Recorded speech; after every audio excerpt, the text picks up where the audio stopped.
How are you paying for that?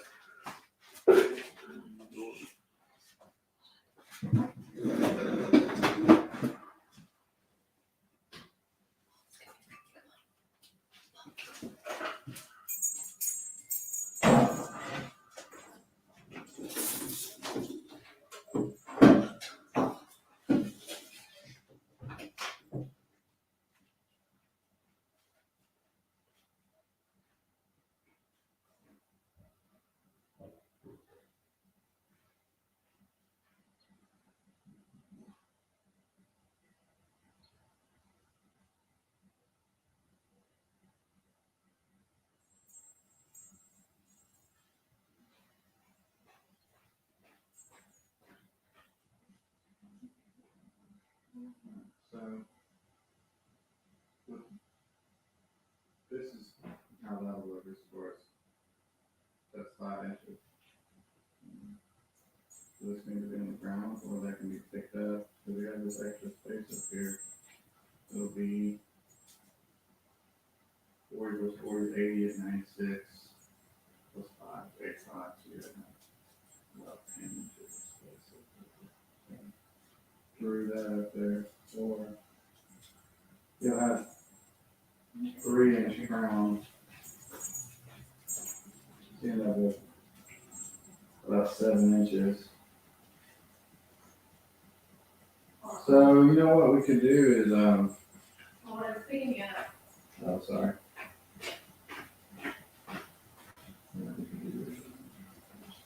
Just pick this up.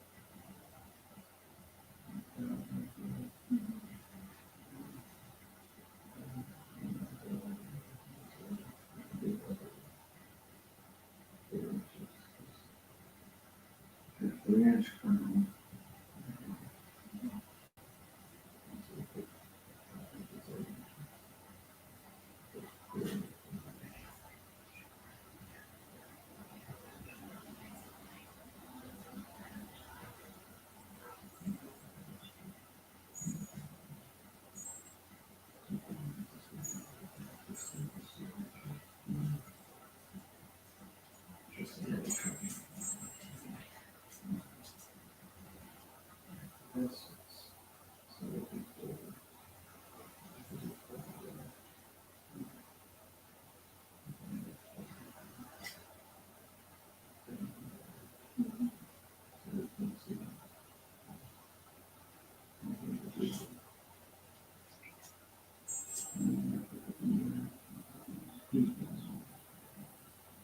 this one.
Are we ready for the jury? Okay, We are, Your Honor. thank you.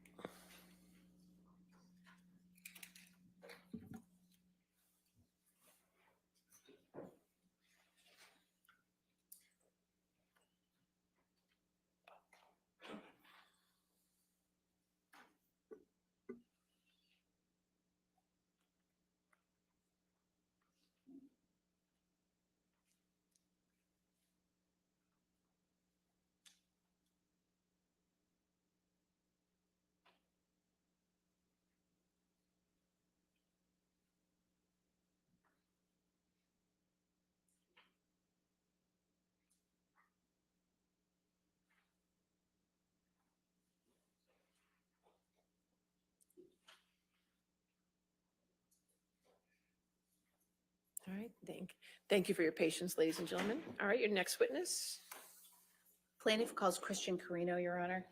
Christian Carino. And as with a number of the other depositions, this one will start with questioning by Ms. Heard's counsel, and at some point switch over to questioning by counsel for Mr. Depp.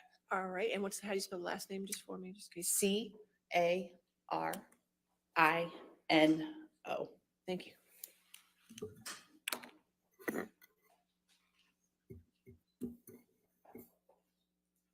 An address for the record, and you may use your business address if you feel more comfortable. Sure. Christian Carino, and the work address is 2000 Avenue of the Stars in Century City. And that is in California. Correct. And what is your current occupation? I'm a talent agent. And could you give me just a very brief description of your educational background and work experience? Sure. I have a BA from the University of Massachusetts, and my work background is I've been at CAA for approximately 16 years, and before that, I had a 12-year run with 2 different advertising agencies in New York. And who were those advertising agencies in New York? Ogilvy and Mather and McCann Erickson. Right. Now you indicated that you were a talent agent. Can you please describe what that means? I represent multiple clients and brands in transactions in the entertainment space.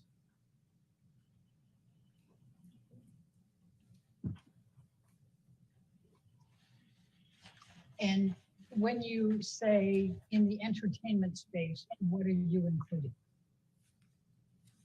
Just the different genres of entertainment, everything from motion picture to television to books to licensing to modeling, all the different areas that the agency operates in. As a talent agent representing multiple clients, what types of services do you perform for them, and what is the objective? Okay. Yep. I conduct business transactions on behalf of clients and brands in the entertainment space. And what does that mean? It means I organize, pitch, transact in contractual agreements between talent and studios, talent and brands, entertainment platforms and individuals, brands and individuals. Do you represent any actors? I do work with every different group of talent within the agency, and for each person, it's different, the business that I personally oversee for them. So in some cases, I am negotiating contractual agreements for a music artist to go to Las Vegas. In some cases, I'm transacting an agreement for an artist to have a relationship with a brand. In some cases, it's an artist with a platform like Netflix. It spans the general platform capabilities that the agency has overall.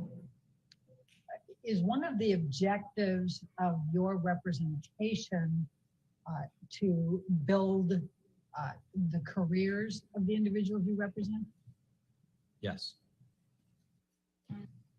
Did you have any conversations with Mr. Waldman in which you expressed any thoughts or opinions on how you believed any litigation was having an effect on Mr. Depp's reputation or career? Yes. How many times? One that I can recall. And when was that? I have no idea. Years ago.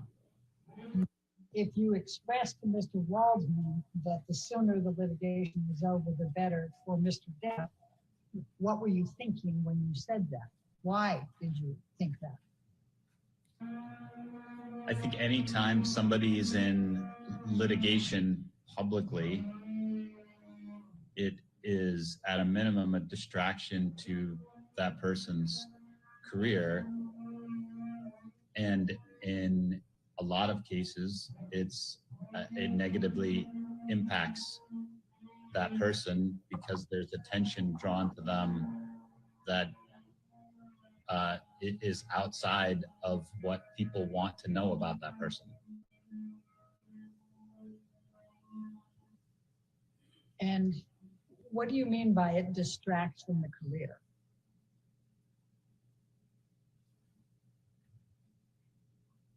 I mean that with somebody who is well known, people don't want to hear they're in a lawsuit with anybody about anything. Why not? Because that's just not what they want to know or hear news about people.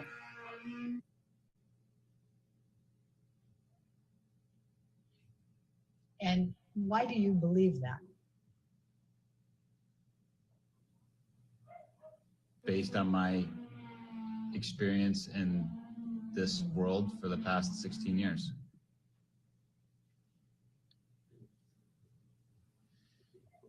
And when you say it negatively impacts, what do you mean by that? People don't want to hear that the people that they look up to are in litigation. Do you also believe that that impacts career decisions by producers, directors, companies with brands, things of that nature? Yes. And in what way? Because the general public doesn't want to hear that people that they look up to are in litigation. And when the more oxygen it takes up in the overall news or coverage of an individual, and the less focused it is on that person's career, the less interested studios, brands, the general public becomes in that person.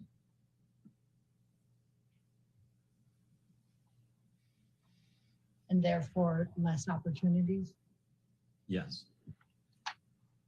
When you expressed to Adam Waldman that your opinion that the sooner the litigation is over for Mr. Depp, the better, what did Mr. Waldman say? To be honest, I don't recall exactly what he said, but something like we're gonna get this over with as fast as we can. Mr. Carino, I'm going to ask you to take a look at what has been marked as Carino exhibit number, we'll keep it labeled 4. Do you believe that the Mandel lawsuit posed a distraction to Mr. Depp's career?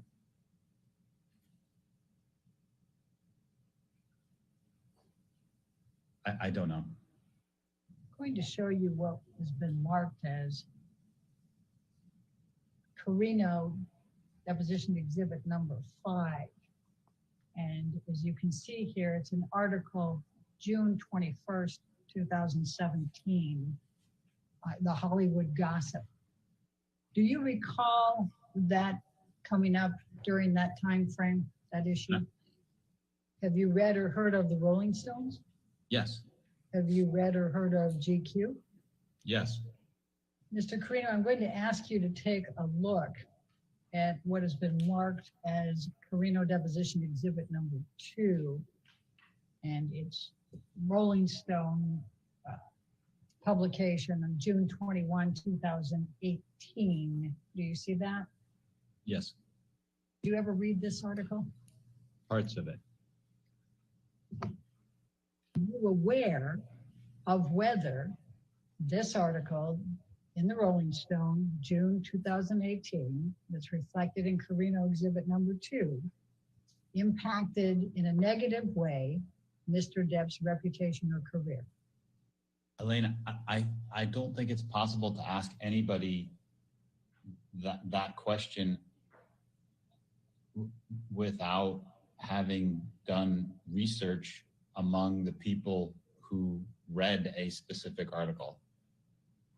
If you're asking my opinion about whether an article like this or this particular article, in my opinion, would have a positive or negative effect on somebody's, career, I could potentially answer that. But as to definitively whether an article has or has not had an impact on somebody's career, nobody can answer that question without research. Specifically. Mr. Carino, I think we were just going to start looking at the Carino exhibit number 3. This is an article that was published in November of 2018.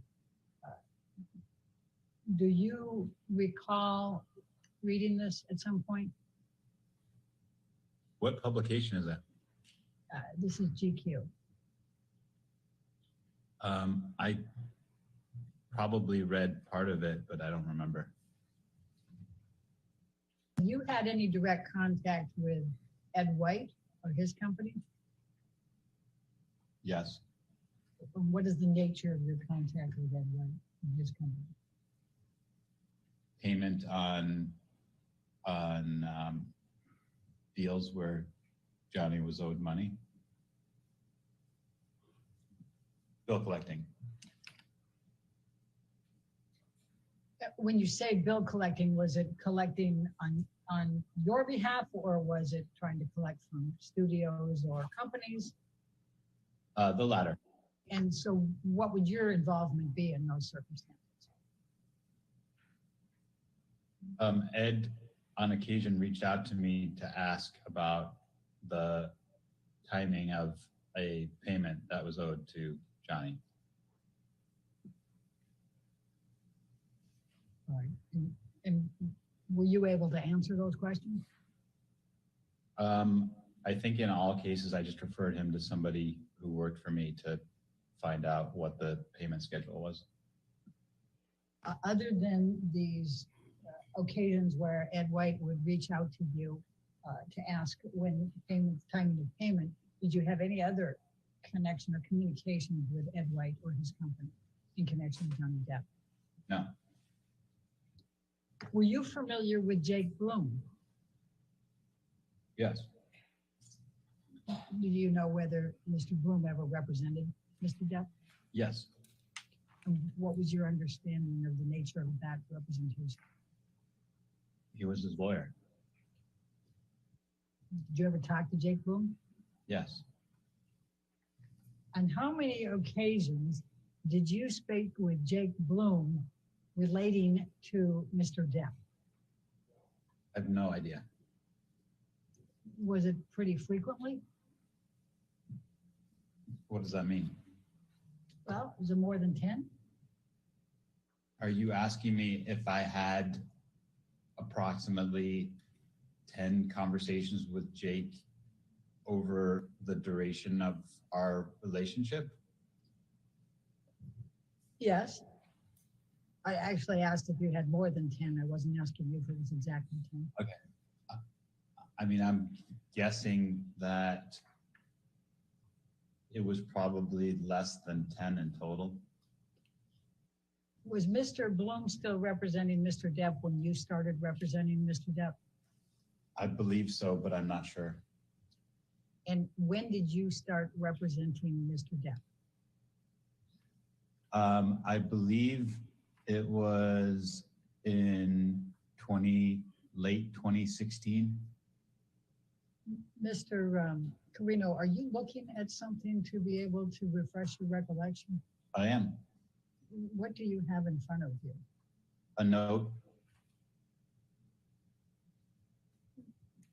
that I made to myself of the date of when Johnny was a client, and I think I wrote down October 2016.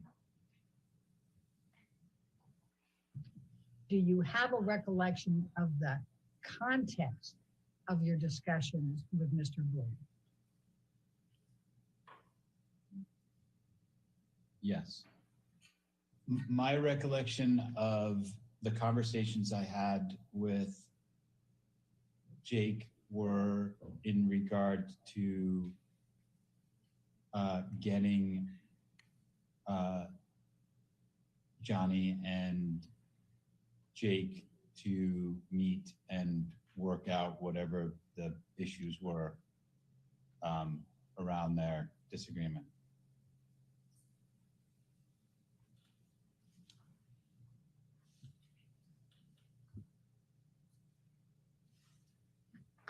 So you were trying to broker, if you will, a discussion between them to try to resolve their issues? Correct. Were you successful in that? I don't remember whether they ever got together and met about it, to be honest. Now I'm going to show you what has been marked as deposition, Carino deposition exhibit number 7. And this is a lawsuit that was filed on October 17, 2017. Were you aware of this litigation being filed by Mr. Depp on his behalf against Bloom, Hergott, Deemer, etc.? Yes. And were you involved in any way in this litigation? No. Do you know one way or the other whether the filing of and the ongoing litigation associated with this lawsuit had any negative impact on Mr. Depp's reputation and career? I said no, Elaine. Do you recall whether there was any publicity surrounding this litigation that's reflected in the complaint that's Carino number 7? Are you asking me if I'm aware if the Jake Bloom litigation was made public? Yes. Yes. And in addition to being made public, do you recall whether there was publicity surrounding the Jake Bloom litigation? Yes. And do you recall whether there was publicity surrounding the Mandel litigation? Yes. Mr. Carino, I'm going to ask you what has been marked as deposition exhibit number 10. And in this particular one, we have, this is the article that was written in the Sun Times that was the beginning, if you will, of the UK lawsuit. Do you have a recollection of seeing that? No, Did you ever read it? I don't know. I'd have to, I don't know. I'm sure I read at least part of it if it's the original document that caused the Sun legal issues. Now, the date on this one is April 27, 2018. You see that on there? Yep. Mr. Carino, I'm going to ask you what has been marked as deposition, Carino deposition exhibit number 11. And it's dated June 13, 2018. It's hard to see that little stamp there at that, but it was filed on June 13, 2018. And it's Mr. Depp filing the news group, Newspapers Limited, who owns The Sun, and then Dan Wooten. Were you aware that Mr. Depp brought this lawsuit in the UK against The Sun and Mr. Wooten? Yeah. Mr. Carino, I'm going to ask you to take a look at what has been marked now as Carino exhibit number 12. This is published in the Washington Post on December 18, 2018. Were you aware of this article? Yes. Op-ed? Yes. Mr. Carino, when I asked you whether you were aware one way or the other, whether this lawsuit that's reflected in exhibit number 11 had a negative impact on Mr. Depp's reputation and career, you answered no. What did you mean by that? I meant that there isn't a way for any individual to know whether the filing of a document had an impact on somebody's career, positive or negative, without specific research conducted in exactly that case. The same as in the facts that you, because you haven't researched it, you don't know whether it impacted Mr. Depp's reputation or career, correct?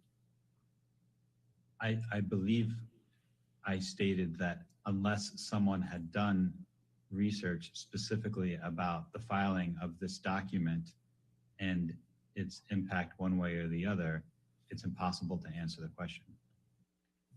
I'm going to show you what has been marked as Carino number 14. This is the lawsuit that Mr. Depp filed against Ms. Heard.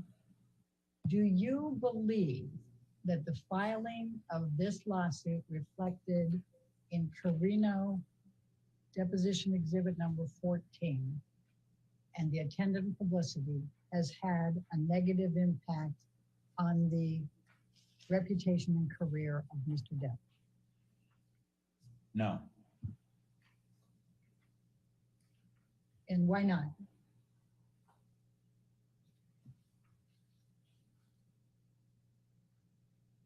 Because I've stated previously, it's not about the filing of a lawsuit, it's about the coverage. I mean, you're asking me what my opinion is of what Johnny's reputation is today. Is that what you're asking? Yeah. My opinion of what Johnny's reputation today is one of the finest actors of his generation. Has, in your opinion, has Mr. Depp's reputation changed at any point from October 2016 to the present? If you're asking me if what I defined as his reputation has changed in terms of his being viewed as one of the best actors of his generation, I would say no.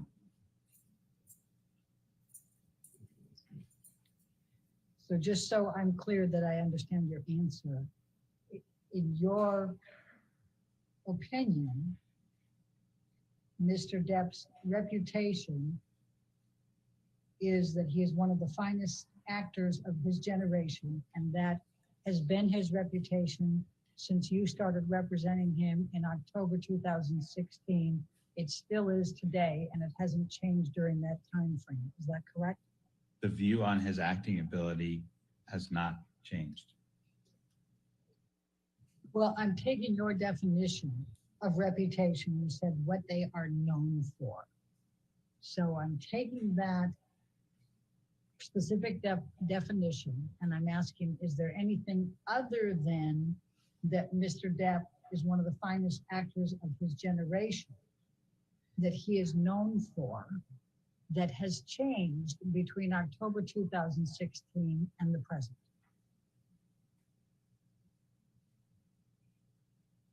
The only way I can answer that is as it relates to his professional capabilities, that has not changed. Is there something that has changed that doesn't relate to his professional capabilities? I don't know how to answer that, Elaine. Using your definition of reputation, which is what a person is known for, is there any aspect of what Mr. Depp is known for that has changed between October 2016 and the present? I've stated what I think his reputation is, and I've stated that, in my opinion, his professional reputation as it relates to the quality of his acting abilities has remained unchanged.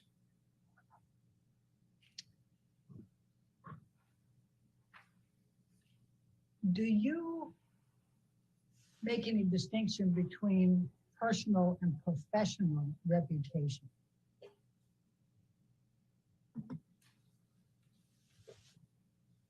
Yes. And what is that distinction?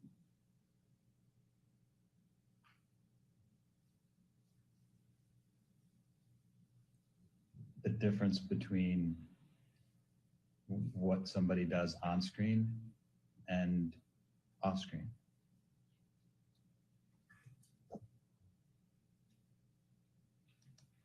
What is your opinion of what Mr. Depp was known for off screen when you started representing him in October 2016?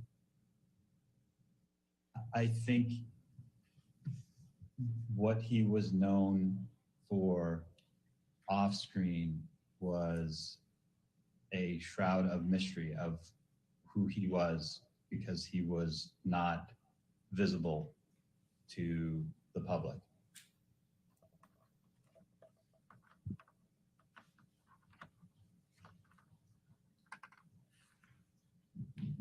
And that was back in October 2016? I don't have a specific date for that. But when you started representing him, that was your sense? Yes. Okay. Did that change over time? Yes.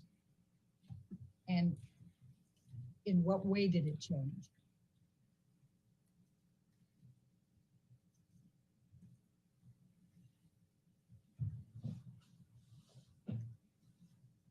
It changed with the exposure of that came with the lawsuits.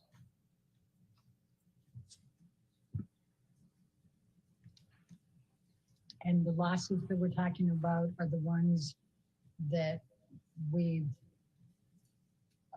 already taken a look at: Exhibit 4, 7, 8, 9, 11, and 15? No, I mean 14. I mean, I'm not talking about any one or two specifically, in general. Do you believe that Mr. Depp is still a shroud of mystery, not visible to the public? No. And when did that change? I don't know exactly when. Would you say it was cumulative over the period of time as a result of all of the litigation and the publicity ensuing? Probably. Agree with that? Is there any one specific litigation that you believe most significantly impacted on Mr. Depp's personal reputation no longer being a shroud of mystery and not visible to the public? My opinion is that Amber's accusations would have had the most dramatic impact on his off-screen reputation. I'm not talking about any one specific accusation. When you say Amber's accusations, what do you mean by that?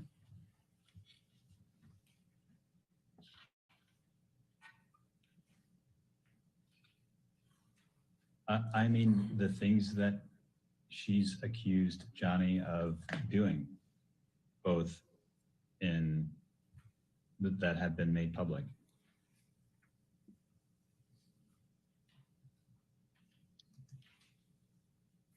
Now, those accusations were made public in the divorce back in 2016, correct? I don't know exactly how or when they were made public. Given that you believe Amber's accusations would have had the most dramatic impact on Mr. Depp's off-screen reputation, would Amber have been filing the divorce action and obtaining a domestic violence restraining order have had a dramatic impact on Mr. Depp's off-screen reputation? I think the only way I can answer that is by saying I don't think filing for divorce would have any impact whatsoever. And I'm actually not familiar with the lawsuit to get the restraining order, so I don't know exactly what's in there. But if that was based on claims of or accusations of abuse, then that, in my opinion, would have a negative impact on Johnny's off-screen reputation. Mr. Carino, we were talking about Amber's accusations and your view that those would have the most dramatic impact on Mr. Depp's off-screen reputation. And you were talking about her accusations of domestic abuse and violence, correct? Yes. Were you aware that the Dan Wooten article published in The Sun included specific accusations by Amber Heard of domestic violence and abuse by Mr. Depp? The Sun case, is that what you're asking about? Yeah. Well, Yes. First, the article itself that was in the paper, why is J.K. Rowling genuinely happy about employing Mr. Depp, the wife beater? Yes. Okay. And you're aware that the litigation, the lawsuit, including the particulars of the claim brought by Mr. Depp, included the accusations by Amber Heard of domestic violence and abuse by Mr. Depp, correct? Yes. Given that the Mandel lawsuit included accusations by Amber Heard of domestic violence by Mr. Depp against her, are you able to say how much of Mr. Depp's off-screen reputation was impacted by the Mandel lawsuit? No. Now, you were aware that the op-ed by Dan Wooten in The Sun included accusations by Amber of domestic violence against Mr. Depp, correct? Yes. Are you aware, one way or the other, how much Mr. Depp's off-screen reputation was impacted by the complaint that was filed in this case that contained Amber Heard's accusations of domestic violence and abuse by Mr. Depp? No,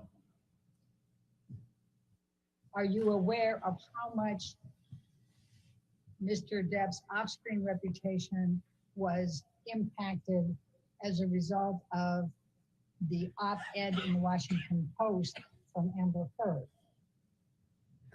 no, Are you aware of how much Mr. Depp's off-screen reputation was impacted by the accusations included in the Waldman tweet on May 2020 of the op-ed? no, Are you aware of any role or opportunity that Mr. Depp lost as a result of the op-ed by Dan Wooten and Son? no, Are you aware of any role or, and when I'm saying opportunity, any kind of business opportunity that Mr. Depp lost as a result of the particulars of claim that Mr. Depp filed? No. Are you aware of any role or business opportunities that Mr. Depp lost as a result of the op-ed by Amber Heard in the Washington Post? Okay. Are you aware of any roles or business opportunities that Mr. Depp lost as a result of the Waldman tweet from May 2020 relating to Amber's op-ed? No. Is there any other role or business opportunity that Mr. Depp has lost since you started representing him in October 2016? And I'm saying, I would say his, I would say yes. what? The Pirates, the next Pirates movie. Do you remember which one that was? 6, 7, I'm not sure what the number is. It's 6. I think Pirate 6 is the one that's yet to come out here. And why, what is your understanding of why Mr. Depp lost Pirate 6?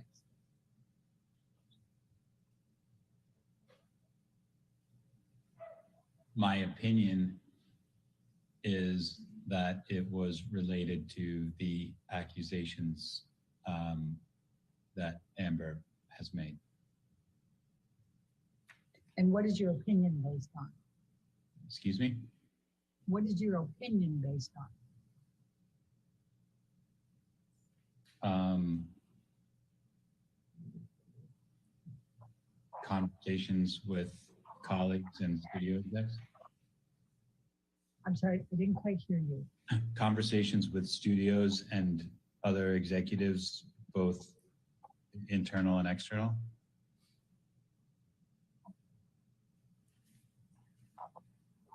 When you say related to the accusations that were made by Amber Heard against Mr. Depp, are you talking about accusations of domestic violence and abuse by Mr. Depp? Yes. How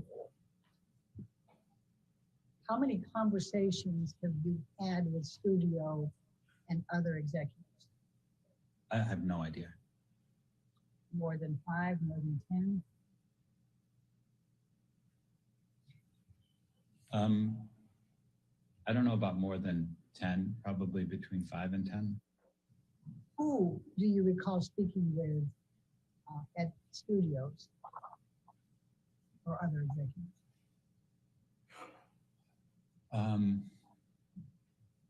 Jerry Bruckheimer, probably mostly Jerry, and then colleagues at CAA. When did you first have any conversations with Jerry Bruckheimer about Pirate 6 and Mr. Depp? I have no idea. Do you recall whether it was in 2016, 2017, 2018, 2019? I don't. When did you have any conversations with colleagues at CAA? It would have been whenever the decisions were being made about how to cast that movie. I don't honestly, I don't know what year that was. Do you recall who you spoke with at CAA? I spoke with Jack Wiggum. I spoke with Brian Lord. What do you recall Jerry Bruckheimer telling you?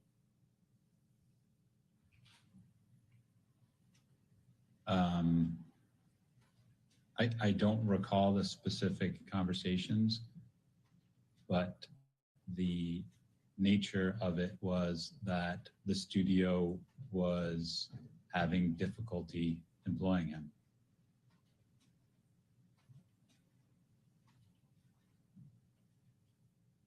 And did Mr. Bruckheimer tell you why the studio was having difficulty employing Mr. Depp? No, not specifically, but it was understood. Did you ask? I didn't need to. Why did you think you didn't need to? Because everyone was aware of what was garnering the attention of the studios and determining whether or not he could be employed. When you say everyone was aware, how do you know that?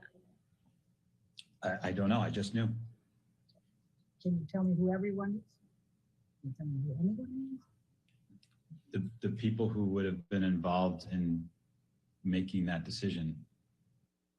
Well, if I'm understanding you correctly, and please correct me if I'm wrong, the only person at Disney that you spoke with about pirates and employing Mr. Depp was Jerry Bruckheimer, correct? Yes. Right. And you spoke between 5 and 10 times with Mr. Bruckheimer, and he did not say in any of those conversations, the reason we're not employing Mr. Depp is because of Amber Heard's accusations of domestic violence and abuse by Mr. Depp, correct? That's correct. Mr. Carino, when we went off for the break, we were talking about your discussions with Jerry Bruckheimer and other executives at CAA respecting Mr. Depp not being employed further at Disney and likely not pirates. And I think a question came up right before the break. And so I just want to make sure that I have clear. Did you talk with anyone other than Jerry Bruckheimer at Disney about Mr. Depp not being employed again at Disney or Pirates? No. Okay. And was I correct that you, in a certain understanding, you had somewhere between 5 and 10 conversations with Mr. Bruckheimer relating to this topic? Probably less than that. I talk to Jerry regularly, but probably not that many on this topic. Okay. And was there anyone else at Disney that you spoke with at any point about Johnny Depp being considered for pirates or not being employable by Disney? No. Okay. And is that true to the present? Yes. Okay. And the other discussions that you had, those were all with executives at CAA? Yes. And that was Brian Lord and Jack Wiggum, correct? Yes. Anyone else? Not that I can recall, no. Okay. You had indicated that you believe that everyone was aware that the impact of Amber's allegations were at the heart of this. I just want to make sure that we're clear, since we were just talking about this before the break. Jerry Bruckheimer did not say specifically what it was that caused Disney to decide not to continue with Johnny Depp and Pirates 6 or in other matters, correct? Correct. Well, and I'm trying to reach that it was understood. I'm trying to discover any facts that would have led you to believe it was understood. And if I'm understanding, use the same word, Mr. Bruckheimer didn't tell you that, correct? Again, it was understood. So I don't recall whether either of us ever said anything specific about why, but it is something within the industry that is understood. Can you tell me whether any other actors did not receive roles or were unemployable because of the Me Too movement allegations? Other than Mr. Depp, I'm asking. Not that I work with directly, no.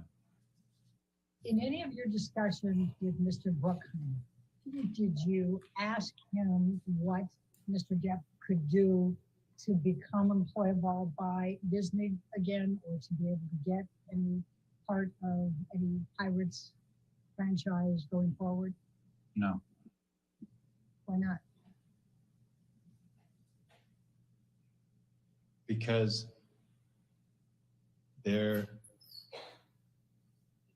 in cases like this, there is nothing anybody can do. It is the directive of the studio and they have the sole right to make the judgment whether they can continue to employ somebody or not. And your understanding from your discussions with Mr. Bruckheimer is that Disney had made the judgment to decide that they could no longer employ Mr. Depp. Is that correct? Yes, but not solely based on conversations with Mr. Bruckheimer. It was cumulative with the internal and external conversations. What did Mr. Lord say that led you to believe that? That Disney had made the decision, the judgment that they were not able to employ Mr. Depp at Disney? Just that the decision had been made. What did Mr. Wiggum say about The Disney same, making the judgment of whether they would not be able to employ Mr. Depp? same thing, Just that they made the decision. correct. Were you aware of any problems on the set with Mr. Depp during the filming of Pirates 5?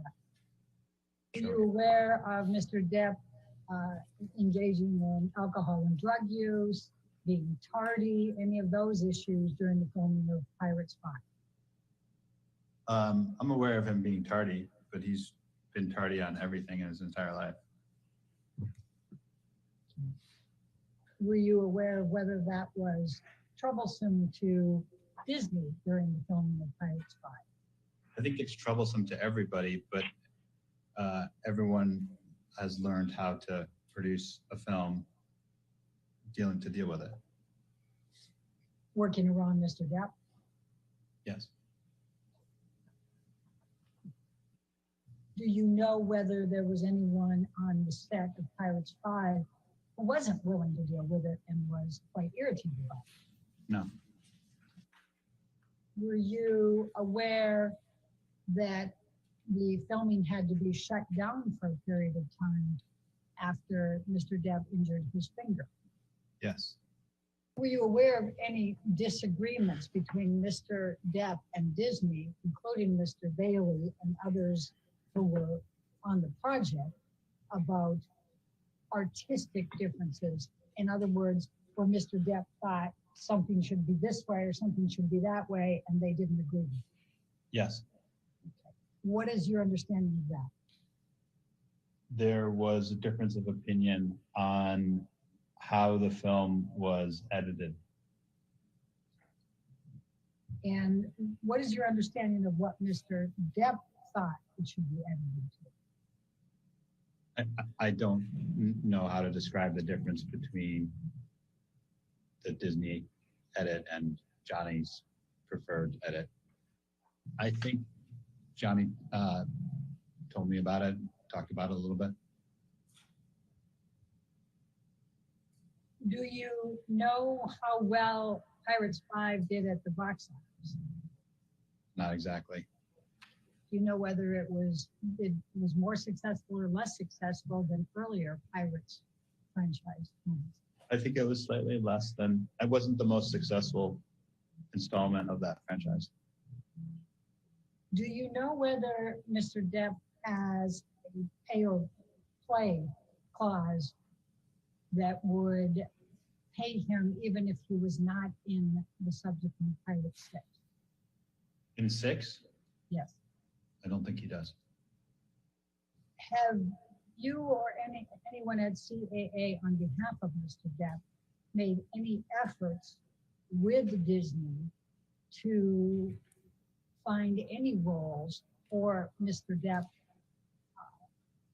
since he filmed Pirates 5? My efforts were probably primarily around Houdini, which at one point was a film, but other people at CAA for sure did, yes. Who were they? I would start with Jack Wigham.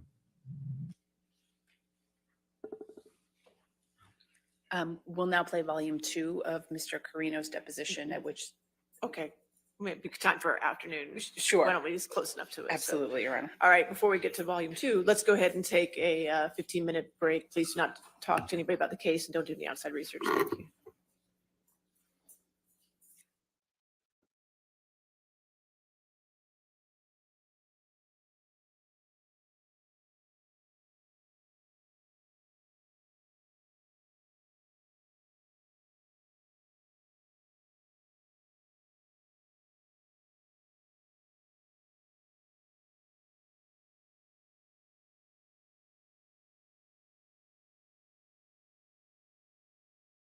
All right.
Okay, let's get the chair.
All right, you want to continue with this witness then?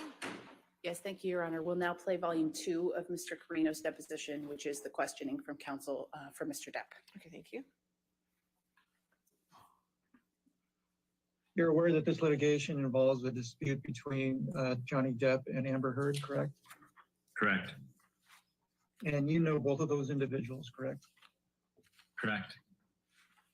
Who did you meet first? Amber. When did you meet her? I don't know exactly when, but probably within the first few years of being at CAA. Okay. So can we, as an estimate, say 2005, 2006 timeframe? Sure. I don't actually know, but sure. But it was pretty early on at your career at CAA. Correct. And describe for me the events of your meeting her. She was represented theatrically at the time by an agent named Warren Zavala, who has since left CAA. And he brought her down to my office because he wanted me to represent her with him, specifically in the commercial space. And what do you mean represent her in the commercial space? Help identify business opportunities for her with brands. Okay. So not as an actor? Correct. And did you take on that representation? I did. And at some point in time, you did consider her a friend as in addition to you two working together, is that right?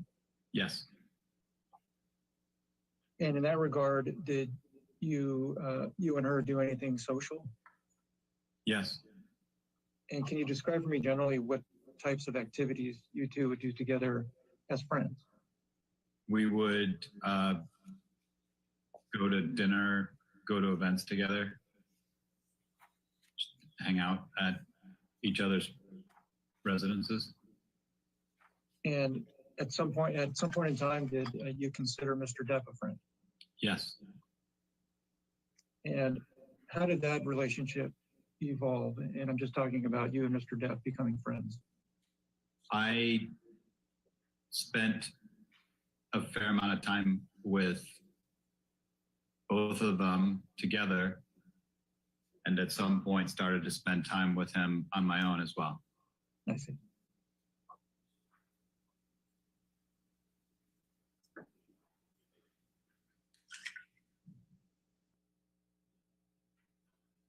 And at some point in time, did Mr. Depp become a good a friend to you as Ms. Heard? I'm Yeah. sorry. Let me re-ask that also. Did you consider, at some point in time, did you consider Mr. Depp a friend to the same degree you considered Ms. Heard a friend? Yes.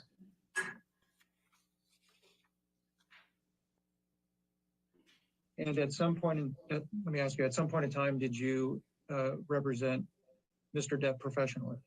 Yes. And can you explain to me how how it came to you representing Mr. Depp professionally? Johnny asked me to represent him. And when you began representing Mr. Depp, did you continue representing Ms. Hurd? Yes. Do you recall who Mr. Depp's agent was prior to you? He was represented at another talent agency, UTA. Do you still work for Mr. Depp? I do not. Do you recall when you stopped working for Mr. Depp?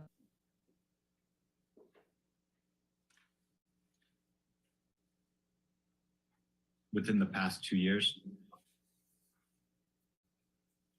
And can you describe the circumstances of you no longer working for Mr. Depp? He left CAA to follow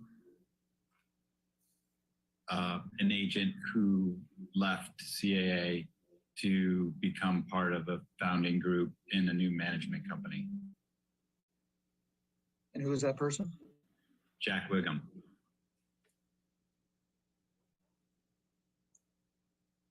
Was Mr. Wiggum ever affiliated with CAA? Yes. And say that when Jack Wiggum departed CAA, Johnny went with him? Yes. And when Mr. Depp left CAA, did you remain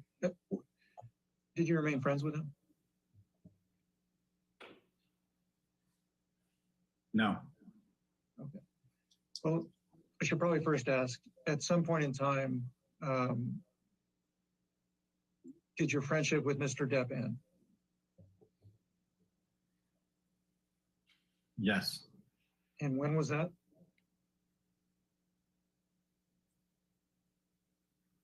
I would say at the time he left CAA. And did him leaving CAA have something to do with the end of the friendship? I don't know. Are you still friends with Miss Hurd? No. And when did that friendship end?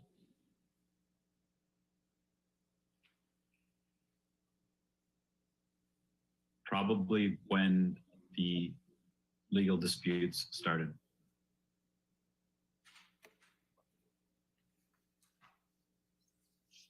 And what legal dispute are you referring to? This one?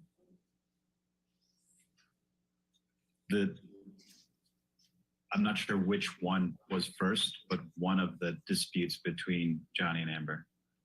Okay. But your friendship with, you're not referring to their divorce, correct? Correct. Okay. So you remain friends with both of them through their divorce. Is that accurate? Yes. Although you're no longer friends with Mr. Depp, do you have any animosity towards him? I do not. And same question with respect to Miss Hurd. Although you're not friends with her any longer, do you have any animosity towards her? I do not. Do you recall when it is the last time you spoke with Miss Hurd? I do not. Would it have been around the same time that your friendship ended with her? I would assume so. Exhibit 16. No, Mr. Carino, you'll see at the bottom here, and tell me if you can see it. If you see at the bottom, it has a bait stamp number under the yellow tag, CC00070. Yes. Do you recognize this document? And take your time if you need to review it.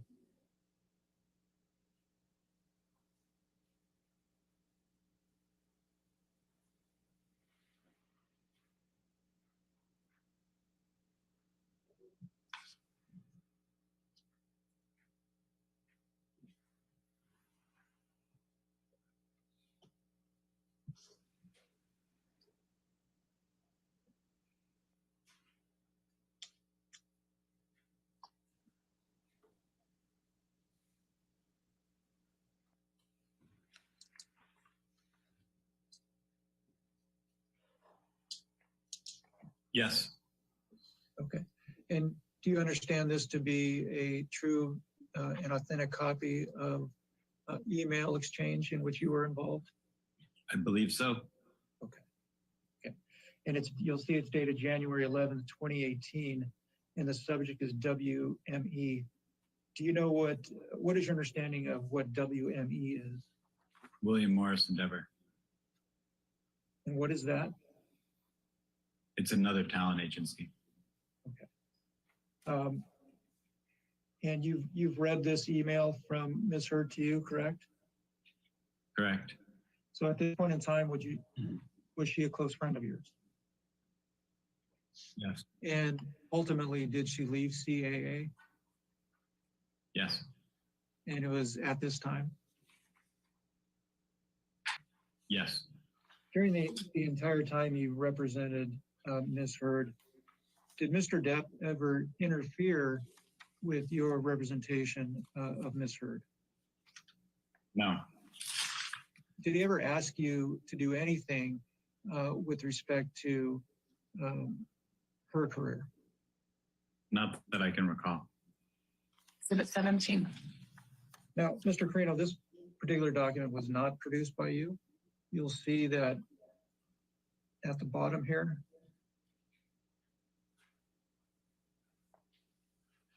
The date stamp indicates ALH. That means it was produced by Ms. Hurd.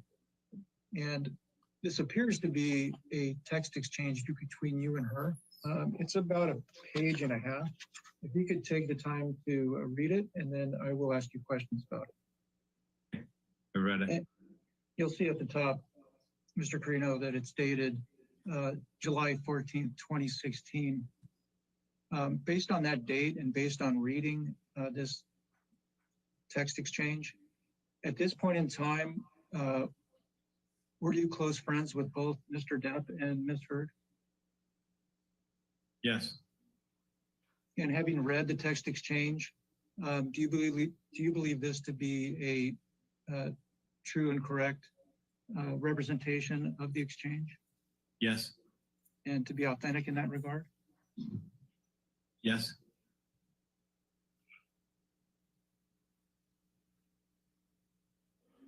Now, you start the text exchange by indicating JD just surfaced. What is the JD reference? Johnny Depp. And she says, I saw Laurel yesterday. Who is Laurel? Laurel's a therapist. Do you know her full name? Laurel Anderson. Did you independently know Laurel?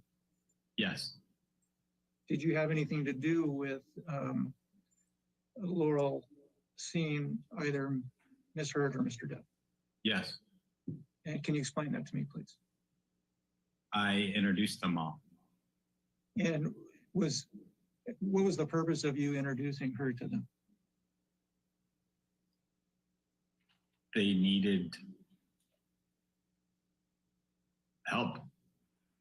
And can you explain to me in more detail what you mean by that? I think it was at a time where they needed somebody to help mediate the difficulties they were having. And what do you mean by difficulties? The strains on their relationship. And in that regard, did you have conversations with Ms. Hurd about the state of her relationship with Mr. Depp? Yes. I'm trying to determine for how long a period of time did Ms. Hurd have conversations with you about the state of her relationship with Mr. Depp? Can you give me a time frame? I would say she talked to me about the state of their relationship from the beginning until the end. The entire time you knew her? I'm sorry, the entire time you considered her a friend? Yes. And how about Mr. Depp? Did you have conversations with him about the state of his relationship with Ms. Hurd? Yes. And were those ongoing during the entire time you were friends with him? Yes. You say they both confided in you in that regard? Yes.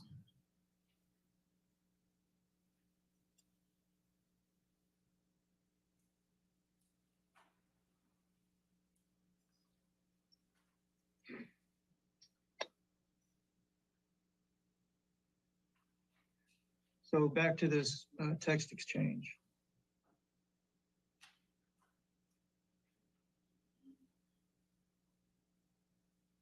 Where my cursor is,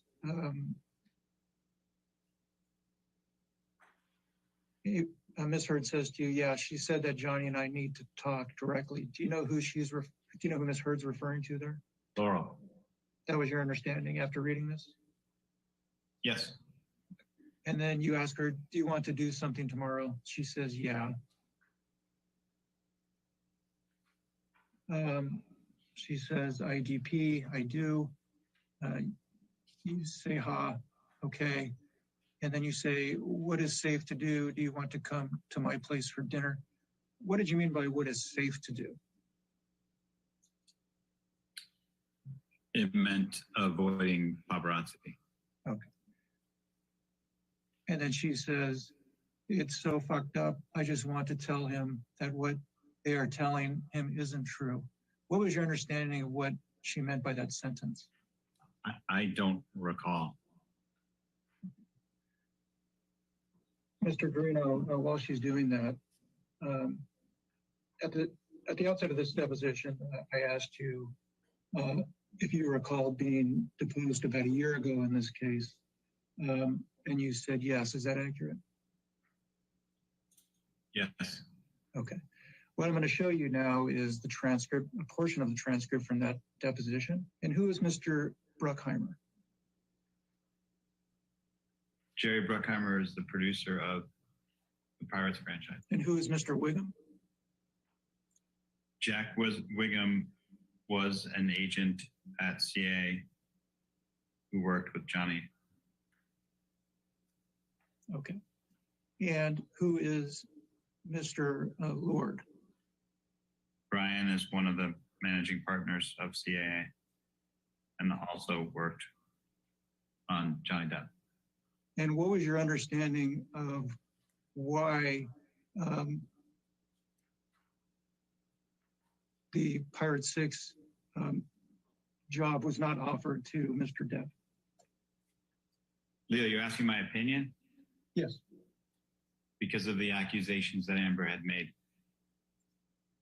And what I'm about to show you, Mr. Carino, is an article in the Washington Post authored by Ms. Hurd. You're going to notice that the article will be presented sideways.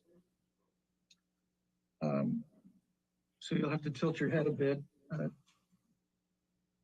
to review it.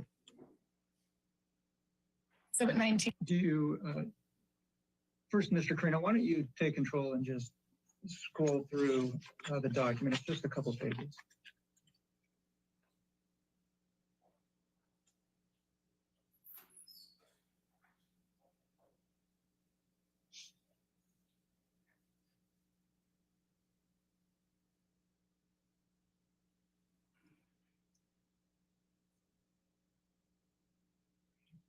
Is this the top of the next page? Yeah, when there's a jump like that, it's just at the top of the next page.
Okay. Mr. Carino, have you seen this document before? Yes. Do you know who wrote this document? Yes. Who wrote this document? Amber. Amber Heard? Yes.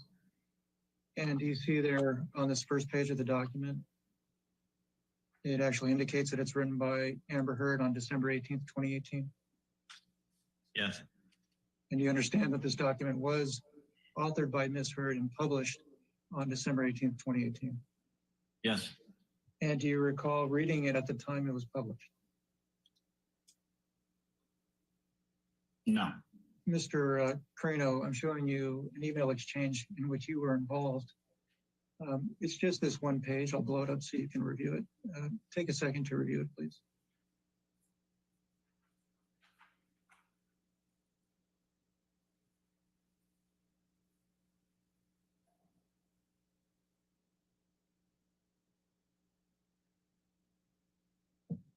Okay. And let's start at the bottom of this. Well, you see at the top that the email ray line is entitled Johnny Depp's Jack Sparrow won't return the new Pirates of the Caribbean movie. Yes. And this email exchange was on December 20th, 2018, correct? Correct. And do you recall that the article you just read published by Ms. Heard was published on December 18th, 2018, 2 days before this? Yes. Now, if you go to the bottom of this email, do you see there's this link to an article? Yes. And it says URL defense, it says movieweb.com. Yes. Mr. Carino, what I put up next to the email exchange that we've been discussing is an article dated December 20th, 2018. Okay. So this article is dated December 20th, 2018. The email sent to you by Robin Baum is that same day, December 20th, 2018, correct? Yes. Who is Ms. Baum?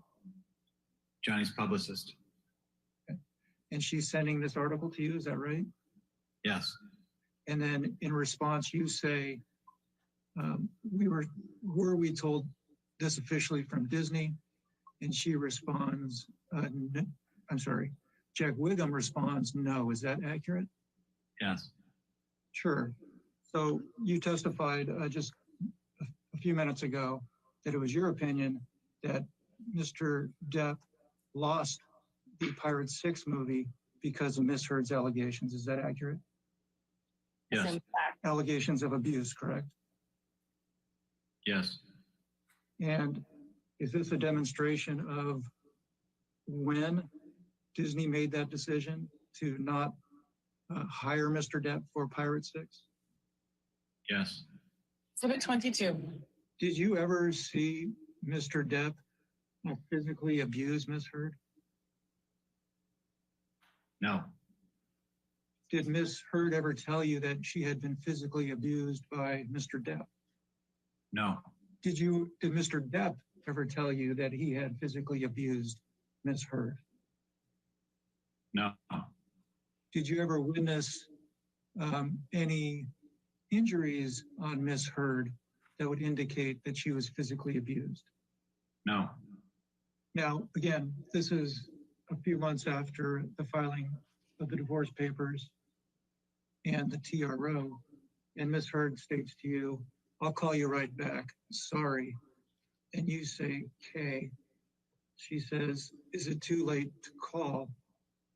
And you say, "Just finishing dinner, we'll call you as soon as we walk out within 20.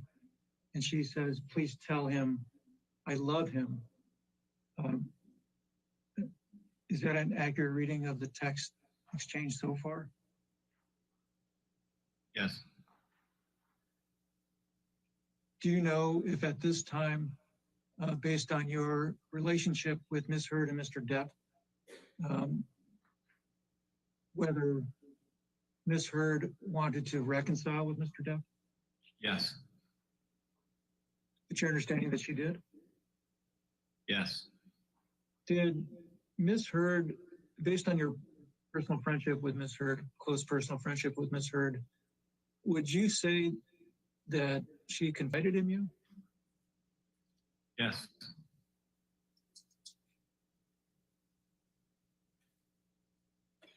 And what about Mr. Depp? yes,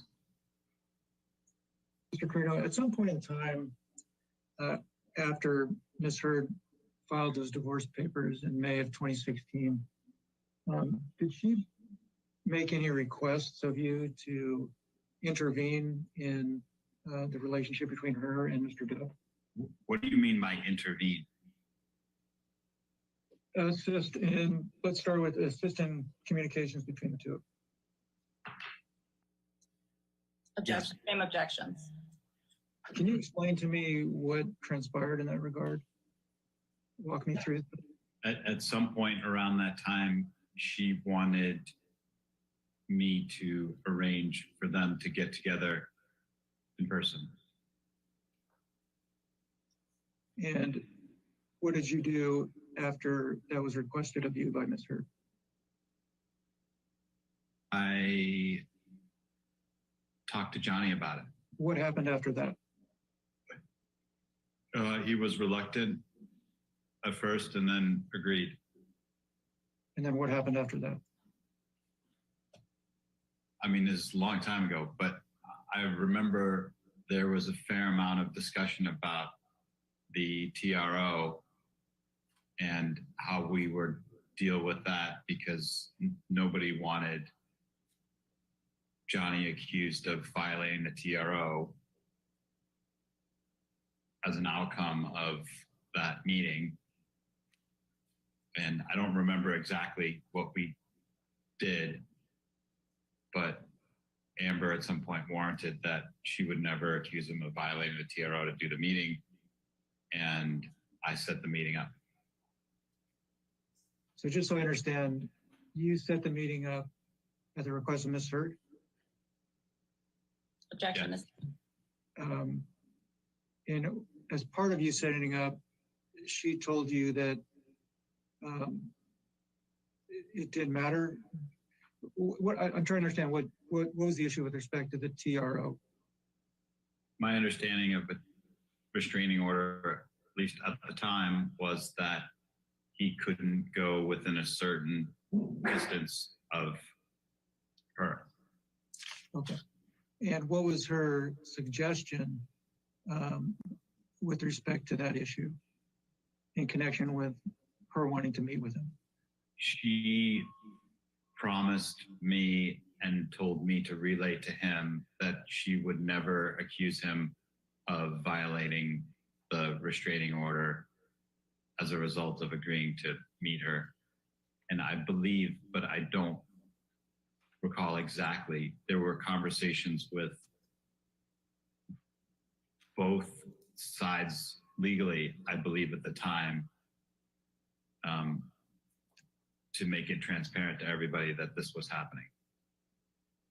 Okay. And then what happened next? I arranged the meeting. Johnny was in San Francisco on tour, and I arranged to borrow a friend's house, and Amber and I flew to San Francisco and drove to the house, and Johnny showed up a few hours later. And did the two of them meet Yes, in the same room? they sat outside. Okay. How close to each other were they? Inches away from each other. And how long were they out there talking? For how long were they out there talking? Several hours. Did you, although you weren't out there, were you in a position where you could see them through a window or otherwise? Yes, At some point in time, the conversation ended, correct? correct. And what happened after that? I received a call or a text from Steve, whose house it was, and he notified me that he would be coming back to the house within the next hour or so. And I told Johnny and Amber, and we decided to rent a hotel room in San Francisco so that they could continue to talk. And did that in fact happen? Objection. And at some point in time, he left that house, correct, to go to San Francisco? Yes. And was it the three of you? No. Johnny had security with him, and we talked about the fact that it wouldn't be a good idea for them to be seen together. So Johnny left with his security in his car, and I believe Amber and I took an Uber. And what happened after that? We all met at the hotel room. And do you know what happened after that? They started arguing. And do you recall any details of the argument? No. And for how long was this argument had in a hotel room? Yes. Did you witness the entire discussion, or did you leave at some point? I left the next morning at 5 o'clock in the morning or 6 o'clock in the morning. And Mr. Carino, I'm showing you emails that were produced by you. First, the bottom of the first page, it starts at the bottom of the first page. The string above it was redacted. And you'll see that it starts on August 7th, 2017. Do you see that? August 7th, 2017, yes. Having read it, can you determine who you're speaking with in this text exchange? Amber. Oh, hang on, let me ask you this. Do you know whether or not Ms. Heard ever had a relationship with Mr. Elon Musk? Yes. She did? Yes. So again, it's dated August of 2017. And she says, dealing with breakup, I hate when things go public. See, I'm so sad. Having reviewed the document again, do you have an understanding of what she's referencing there? I believe she's referring to breaking up with Elon. You say, seems like a press release. You weren't in love with him, and you told me 1,000 times you were just filling space. What are you saying there? Saying, why would you be sad if you weren't in love with him to begin with? And by him, you're referring to who? Elon. Okay. And at this point in time, were you still close friends with Ms. Heard? Looks like that's the case at that time. Yes. And did she still, at this point in time, did she confide in you about her relationship?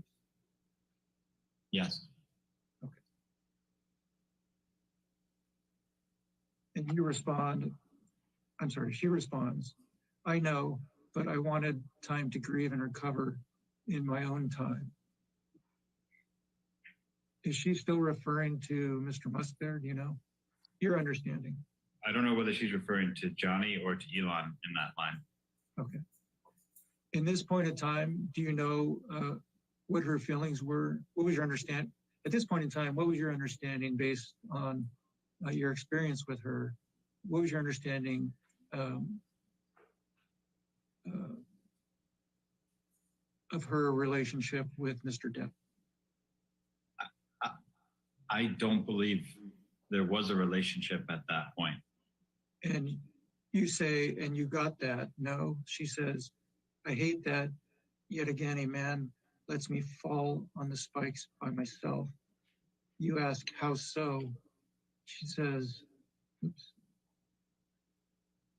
Meaning they are mad at me for leaving them and put things like this out there. You say, sorry.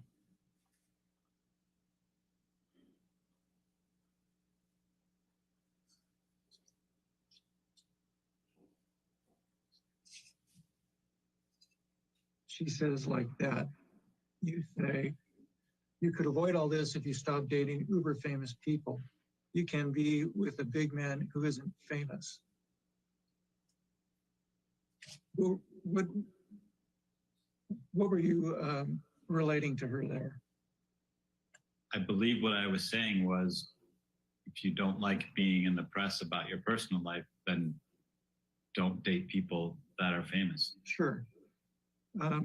You indicated that she moved on immediately after after Johnny Depp to date Elon Musk. Is that accurate? Yes. Okay, sure. Do you have an understanding one way or another whether Ms. Heard and Mr. Musk were in fact dating at the time of the San Francisco reconciliation that she asked you to set up? I don't know whether they were dating, but they had definitely spent time together. Do you know how long after the San Francisco attempted reconciliation you gained the understanding that Elon Musk and Ms. Heard were in fact dating? I don't know exactly how long, but not long after. Do you know who or what was your understanding of who she was referring to when she was said, here, I love him? Johnny. Based on this exchange, did you have an understanding at this time whether Ms. Heard wanted to reconcile with Mr. Depp? I believe she did. And at this point in time, she was still a close personal friend of yours, correct? Yes. And at this point in time, did she consider you a confidant in your understanding? I think, yes. Okay, just to authenticate this document again, Mr. Carino, do you see that it's referenced at the bottom, date stamp CC, indicating that you produced this document? Yes. And having read this, do you perceive this as a true and correct copy of a text exchange between you and Ms. Heard? Yes. Okay. And I will, you see at the very top here, it's dated August 16th, 2017. Yes.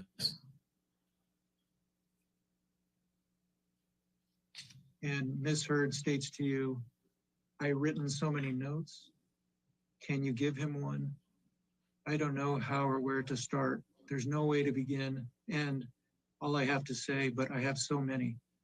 Finally, I am single, clear in my heart and mind. I just want him to know I loved him and that I am sorry. Do you have an understanding of who Ms. Heard is referring to here? Yes. And who is Ms. Heard referring to in this text? Johnny. And what is she asking you to do here?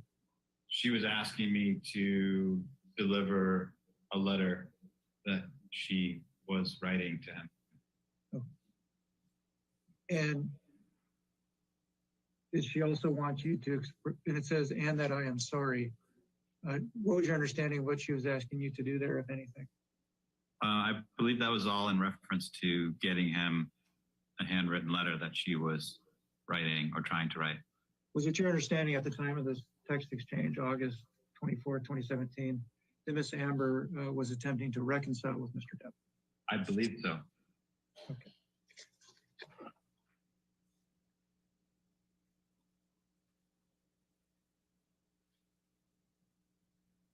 And I know this may sound repetitive, but on August 20, at the time of this text, on August 24th, 2017, you and her were still close personal friends, correct?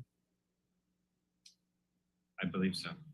There's not much here at all, Mr. Carino, but I did want you to confirm that this was a document produced by you, correct, based on the date stamp on the bottom?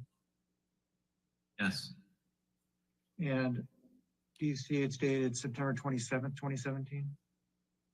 September 23rd. Oh, you're right. My apologies. It's dated September 23rd, 2017. And it's a text to you that says, God, I miss him. Do you have an understanding of who Ms. Hurd is referring to there? Yes. And who's that? Johnny. And do you see at the bottom, the date of the text is June 9th, 2018? Yes. Okay. And it says, I text him happy birthday. Do you know who sent that and who the him is? I assume this is from Amber and she's talking about Johnny. You've had a chance to review the whole document. Carino, what does this appear to be? It appears to be the communications around the time that we set up the meeting in San Francisco. And who are these communications between? Me and Johnny. Okay. And this first bubble, can you tell if the blue is you or Mr. Depp?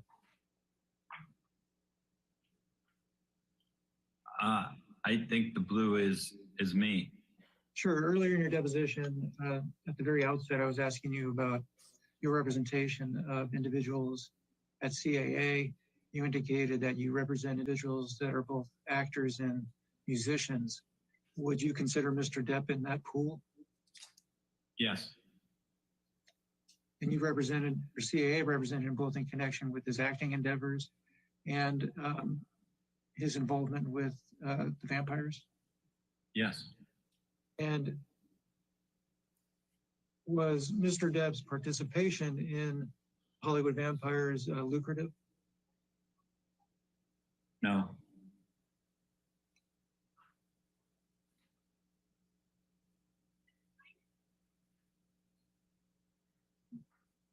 Do you know whether or not it was something Mr. Depp enjoyed? Yes.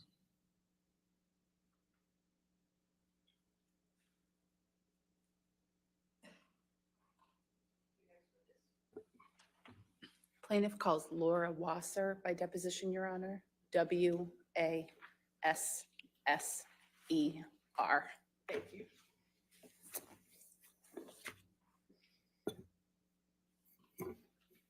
Will you please state your name and address for the record? Laura Allison Wasser, Wasser, Cooperman and Mandels, Suite 800, 2049 Century Park East, Los Angeles, California, 90049. Thank you. What is your occupation? I'm an attorney at law, And how long have you been an attorney? 26 years. You represented Mr. Depp in the divorce against Amber Heard, is that correct? Yes, And you are here under subpoena? yes, Your practice has primarily been focused on domestic relations in California, is that correct? yes, Are you a member of any bar other than California? no, During the period 2012 to 2016, was California a no-fault state with respect to divorce? The answer is that California was a no-fault state during that period. During the period 2012 to 2016, was California a community property state with respect to the division of assets in a divorce? Yes. And what does that mean to you? California is a community property state, and what that means to me is that assets which were earned or created during the course of the marriage, absent some other theory of law applied, be divided equally. And what do you mean by absent some theory or law applied? I'm sorry, Elaine, what was the question? Oh, a theory of law. When I say a theory of law, I mean if there's a premarital agreement, if there's some other, it's not completely blanket community property. There may be things that were earned from a separate property source that would not be considered community property. So I was just trying to provide, for the record, some exceptions to what would be considered community property and therefore divided equally. Now, if someone alleges domestic violence or abuse against their spouse, would that change the amount they would otherwise be entitled to under community property laws? No. In obtaining a temporary restraining order, what is your understanding of the process?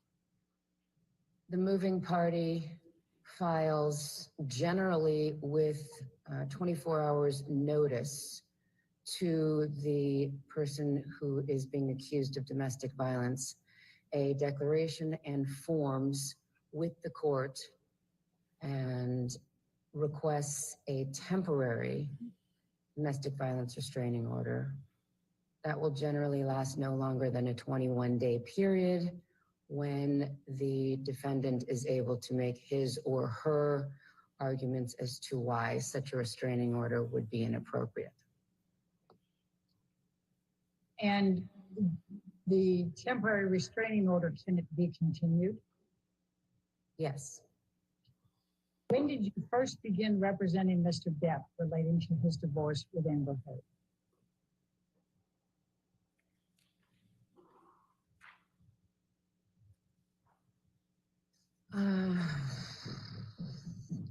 I believe it was in December of 2015. I'm going to ask you to pull up document 1, Wasser document 1, and let's go ahead and label that as Wasser exhibit number 1. Ms. Wasser, I'm going to ask you to take a look at what has been marked as Wasser deposition exhibit number 1. It is a letter dated May 24, 2016. It's addressed to Jacob Bloom, and it says in remarriage of Depp. Do you see that? Yes. Okay, and it's from Samantha Spector, who indicates she's representing Amber Heard. As of the time of this letter, had you made known to Amber Heard or Ms. Spector or anyone else related to them that you represented Mr. Depp? I don't believe so. Did you receive a copy of this letter from someone? I believe so. I think I've seen it before, so yes. Did you receive this letter on or around May 24, 2016? Okay, next page, please. Hang on.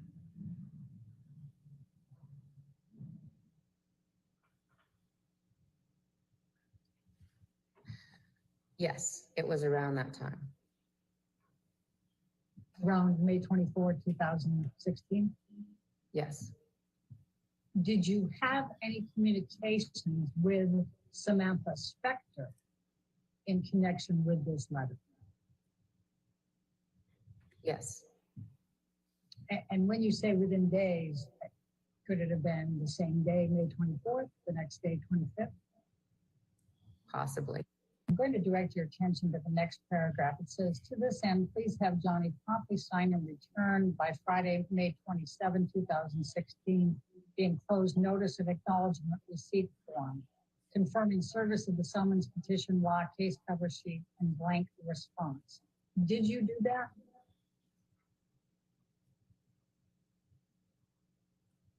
This letter was not directed to me, Elaine. No, I understand it, but it was given to you, correct? I believe so. And you were representing Mr. Depp, correct? Yes, And Mr. Bloom did not represent Mr. Depp in connection with the divorce, correct? correct. So once Mr. Bloom gave this to you, then did you represent Mr. Depp going forward in communications with Samantha Spector? Once we received this letter, our firm took over with representation of Mr. Depp in the dissolution action. Thank I cannot recall whether or not the request made was done by Friday, May 27th, but I believe that it was. Probably have that notice and acknowledgement of receipt somewhere with a date on it. Now, the next section, I think, is something that you referred to earlier. It said, in addition, we are requesting on Amber's behalf the following. And it says appropriate pendente light support. Did you have any understanding of what that amount might be at the time that you saw this letter? I did not have an understanding of what appropriate pendente lite support would be at that time. Did you ask Samantha Spector? I don't recall. I don't recall our specific communications regarding her requests. Do you recall making any kind of counter to any of these items? All I recall is that without any notice to us at 8:30 in the morning on the 27th, Samantha Spector and her client went into court and obtained a no notice ex parte restraining order. Had you had any communications with Samantha Spector prior to her going into court on that Friday, May 27th? Yes, How many communications had you had with Ms. Spector prior, following getting this letter and prior to her going into court at 8:30 on May 27, 2016? I do not recall. Do you have a recollection of whether any of the communications that you had with Ms. Spector between the receipt of this letter that's dated May 24, 2016, and Ms. Spector going into court on Friday, May 27, 2016, related in any way to requests on your behalf, on behalf of your client that you made?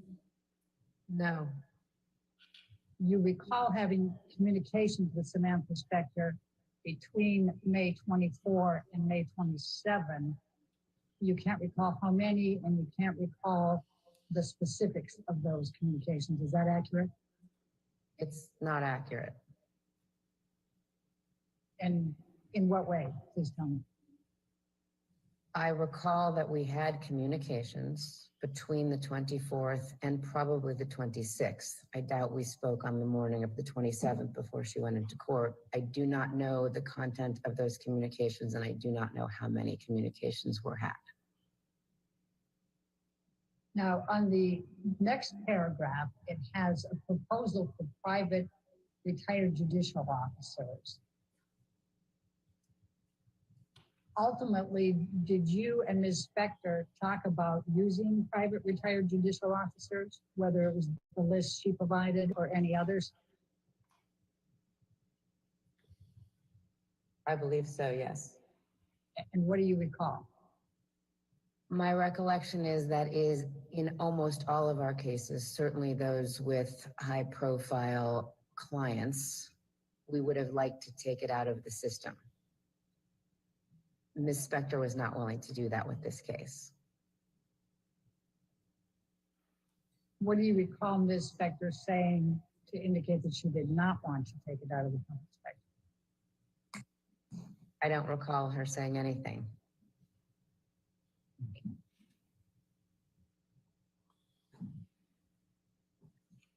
Now, after, your understanding was that a CLETS DVTRO was in fact obtained on Friday, May 27, 2016 by Ms. Heard against Mr. Depp, correct? That is my understanding. After that, did there come a time that you or anyone at your law firm communicated with the Eastern Columbia Building concierge staff or management? Was those the downtown lofts? The penthouse lofts, yes. And if it's easier for you, everyone's been referring to the Eastern Columbia Building as ECB. Would that be helpful at all? Sure. Or we can, if you prefer to call them the penthouse loft building, that's fine too. Now that we've identified them, I understand what you're talking about. We can call them whatever you'd like. Did someone from my firm speak with somebody at those buildings? Yes. And who from your firm spoke with someone at the buildings and when? I believe either I did or my partner Samantha Klein or an associate who was also working on the case, Lisa Sutton from our firm.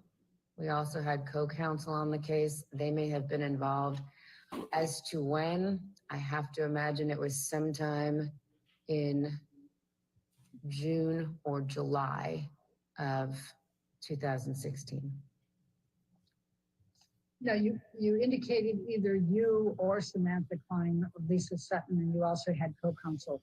Do you have a specific recollection of speaking with anyone at the ECB building? I don't. What were Samantha Klein's communications with the ECB building?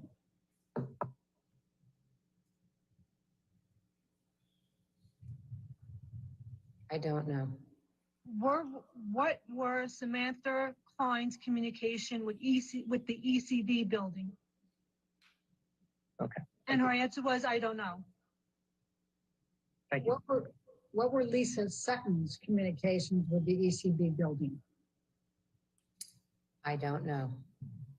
What were your co-counsel's communications with the ECB building? And when I say ECB building, I'm not talking about the structure. I'm talking about the individuals who worked there. Did you? And just so we're clear here, you don't recall any communications with the ECB building staff as well, correct? You asked me if I had a specific recollection. I do not. Do you have a general recollection? I believe that at some point we subpoenaed the building's records of the video from the lobby and elevator areas. So I would imagine that the communications would have to do with those subpoenas. Are you able to testify to any conversation you or anyone at your firm or your co-counsel had with the ECB building staff? I am sure that there were conversations and communications regarding the production of the subpoenaed documents, review of the subpoenaed documents, their compliance with, I believe it was Ms. Spector's subpoena that was sent, our ability to review the videos, coordination of same. But I don't have a specific recollection of any communications. Are you able to speak to whether there were any conversations between you, anyone at your law firm, or your co-counsel and ECB building personnel prior to your issuing the subpoena? Also, I don't believe that the subpoena was issued by our firm. As So you said, So you don't have a recollection of a subpoena being issued on Mr. Depp's behalf for the ECB building surveillance tapes? I don't know. I know there was one issued. I believe it was issued by Ms. Spector. Let's talk about the videos that you just referred to from the ECB building staff. How did you and your firm or your co-counsel receive these videos? I don't recall. I would imagine like a e-file or something like that. Now, is it your recollection that there was just one e-file that contained all of the surveillance tapes? I don't have a recollection as to whether it was 1 or 7 or what. I just don't know. When you were talking about receiving the video surveillance footage on whatever, whether it was 1 file or 7 files, whether it was e-file or whatever, did you have any understanding that you were not provided the full amount that was requested, whatever the amount was? No. So you thought you received whatever you were supposed to receive, is that fair? Yes. What did you do with the actual surveillance video footage that you received? I believe we kept it on the computer at least for the next couple of months in preparation for trial. I don't know where it is now. That's my next question. Is there a time that you no longer possess the video surveillance footage that was sent to you by the ECB building?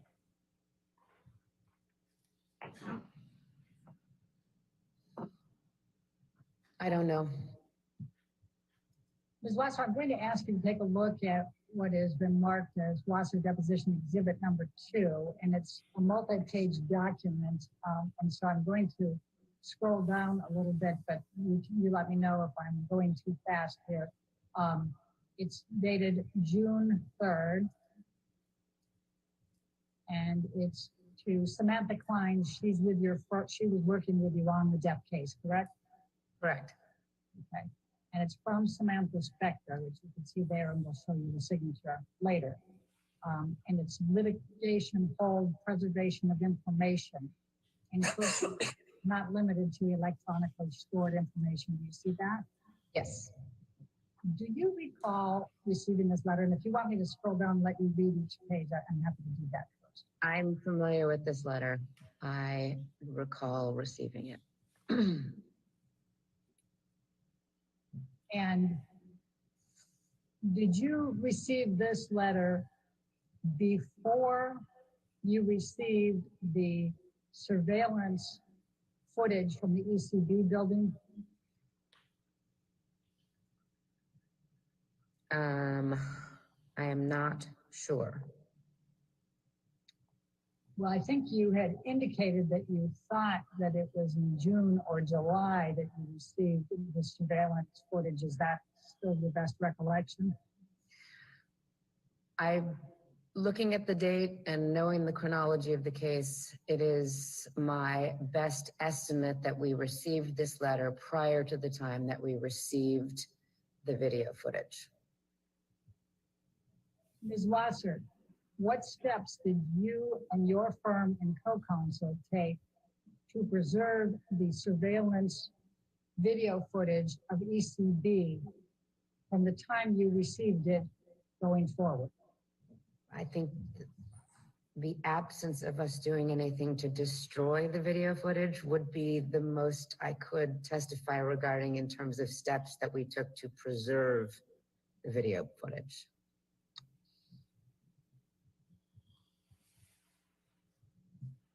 Are you aware of any destruction of the video footage, the surveillance video footage from ECB up to the present? No, we probably still have it. Have you looked for it? No, Have you been asked to look for it? no. I'm going to ask you to take a look at what has now been marked as Watson Deposition Exhibit number 3. And it's dated June 6, 2013, addressed to you, and it's from Charles Harder. Did you have an understanding that Mr. Harder also represented Amber Heard? I did when I received this letter on June 6th. And did you have an understanding that Mr. Harder was also asking you to preserve any evidence? Yes.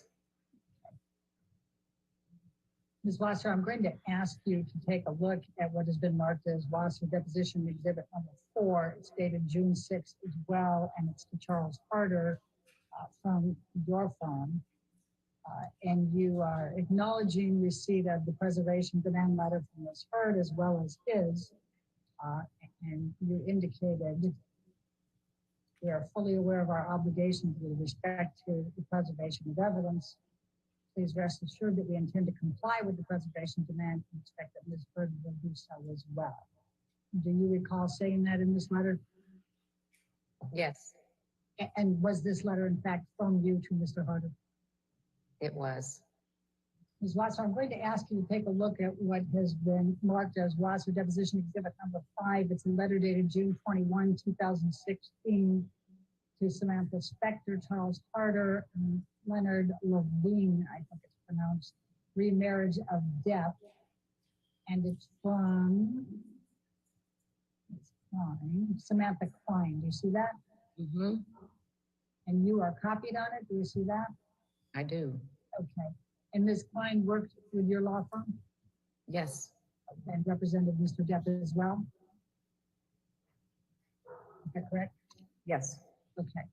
And I'm going to go back up to the beginning to call your attention to a particular section. It says, this letter shall confirm the agreements we reached yesterday with respect to the pending domestic violence proceedings. See that?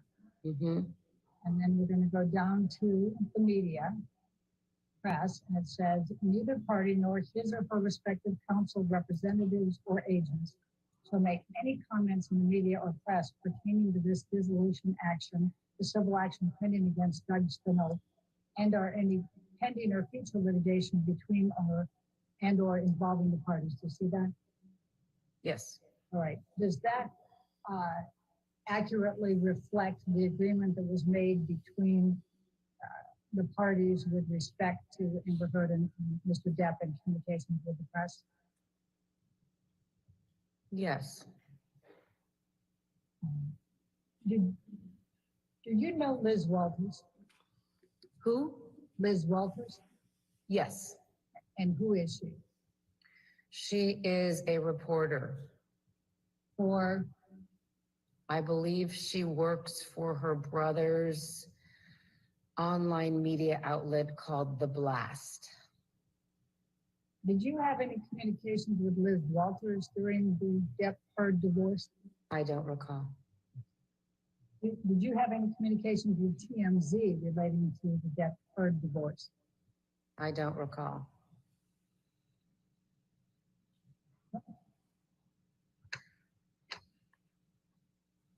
Now, do you recall what the date was for the permanent TRO, temporary restraining order?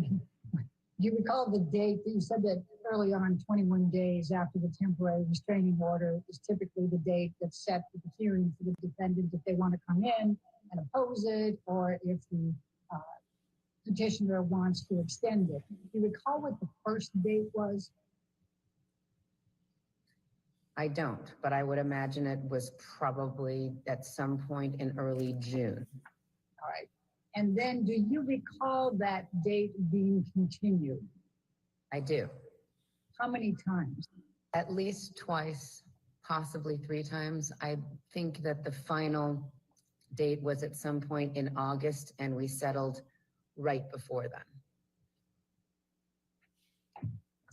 All right, Alan, can we bring up document number 7?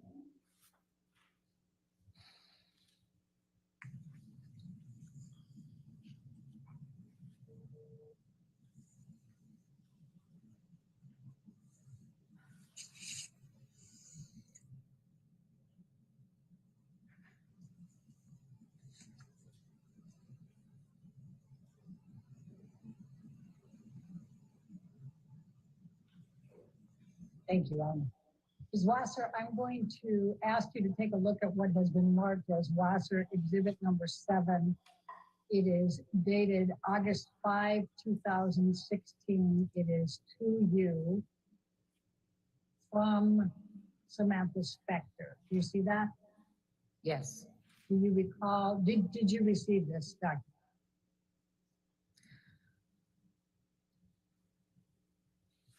Doesn't it say at the top that it's protected under 1152? It sure does. All I'm asking you is whether you received it. I'm not asking you about the substance. I don't remember. Do you have any reason to believe you did not receive it? I don't. Wasser, I'm going to ask you to take a look at what has been marked as Wasser Deposition Exhibit number 8. And it starts out with an email from Samantha Spector to Amber on August 6, 2016. Do you recall what was going on or around August 16 in divorce, in connection with the divorce? Not specifically, no. Do you know who Christian Carino is? I do. Okay, who is he? He's an agent at Creative Artist Agency. How long have you known Christian Carino? I've known of Christian for maybe 10 years. Were you aware that Mr. Carino was involved in organizing, if you will, or assisting Mr. Depp and Ms. Heard with their own meeting to try to resolve their case up in San Francisco? Possibly. That sounds vaguely familiar. Were you on the telephone at any point while Amber Heard and Johnny Depp were meeting to discuss attempted resolution of the issues during the summer of 2016? What was your question? Was I on the telephone? Yes. Were you on the telephone where Mr. Depp and Ms. Heard were in the hotel room and were talking? No. Were you ever on the telephone when Ms. Heard and Mr. Depp were together talking during the summer of 2016, no matter where they were? On the telephone? Yes. No. While he was with Ms. Heard and Ms. Heard was on speaker, and you were on speakerphone with the two of them? No. You recognize the name of Do you recognize the name on what? Joe Sweeney? I do. And who was he? Joe Sweeney is a forensic accountant who specializes in family law forensic accounting, and he was Ms. Heard's forensic accountant in the Disso matter.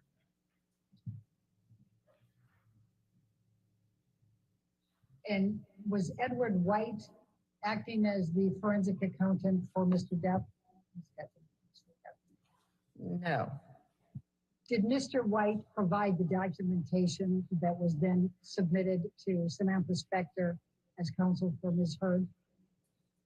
I believe it came from Mr. White's office. Also probably of note is the fact that Mr. Depp changed business management shortly before or during the course of the case. So it is possible that some of the documents came from predecessor business manager. going to show you what has been marked as Wasser Deposition Exhibit number 10. And I'm not going to ask you any specific questions, so I don't need you to have to review it in detail unless you'd like to. You're certainly welcome to spend as much time as you'd like on it. But I'm just going to go down to the end of it. And I'm going to ask if this is the deal point memorandum that you referred to that was finalized on August 15, 2016. Since the parties' signatures appear at the bottom, as well as Ms. Spector's and mine, I believe that this is the deal point memorandum to which I was referring. Okay. Is there any reason to believe that it is not the final deal point memorandum? No. Ms. Wasser, I'm going to ask you to take a look at what has been marked as Wasser Deposition Exhibit number 11.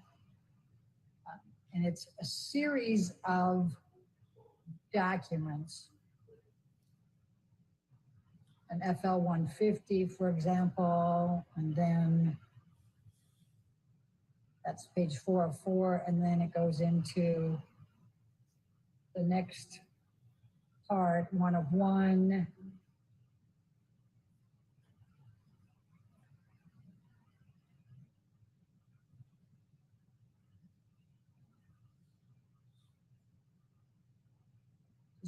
Try to page through it for you just so you can see generally.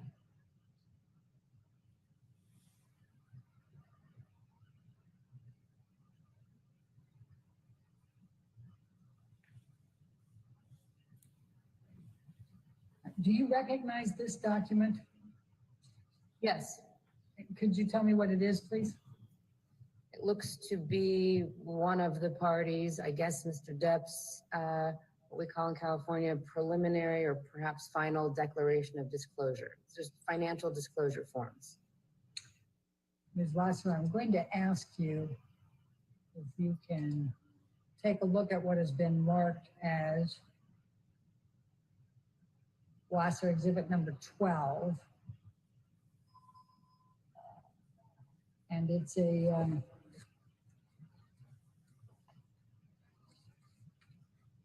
many pages. I think it's 50 total. Do you recognize this document? Yes. Can you tell me what it is? It's parties related judgment for dissolution of marriage. Is there a specific amount that was paid to Amber Heard as part of this divorce settlement and judgment for Objection, document. I'm sorry.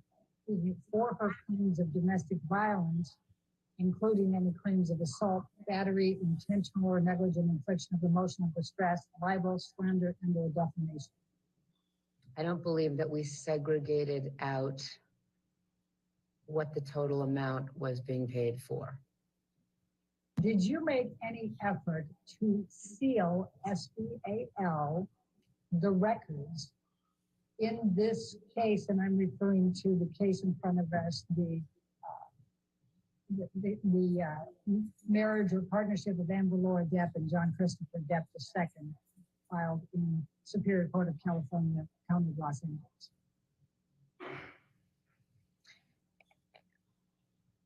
When you say seal, do you mean by the court, to ask the court to seal the file? Yes. I don't believe so. And why not? We don't do that. I'm going to ask you to take a look at what has been marked as Deposition Exhibit number 13. And this is a subpoena of you for this deposition. Did you receive that? Do you want me to scroll through it? Would you like to? No, I believe that we received it. All right. And you are testifying pursuant to this subpoena, correct? I am. going to ask you to look at what has been marked as deposition exhibit number 14. And this is for the corporate designee of Wasser, Cooperman, and Mendoz. You see that? I do. For today's deposition. Is it your understanding that you are the corporate designee on behalf of Wasser, Cooperman, and Mendoz speaking today? Yes. Thank you.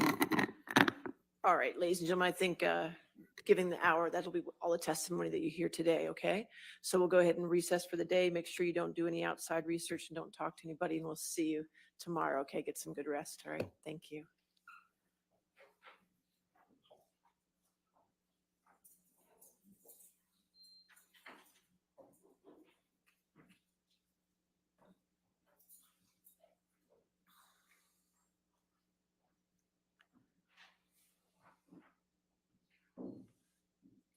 Okay. And tomorrow, then we'll be starting with that other deposition. That's correct? And how long is that, or approximately? 2.5 hours. So I'll take care of the morning probably for the most part. And then you have remote witnesses after that, is that correct? Okay, so you're gonna get me the contact information for those so we can get that taken care of.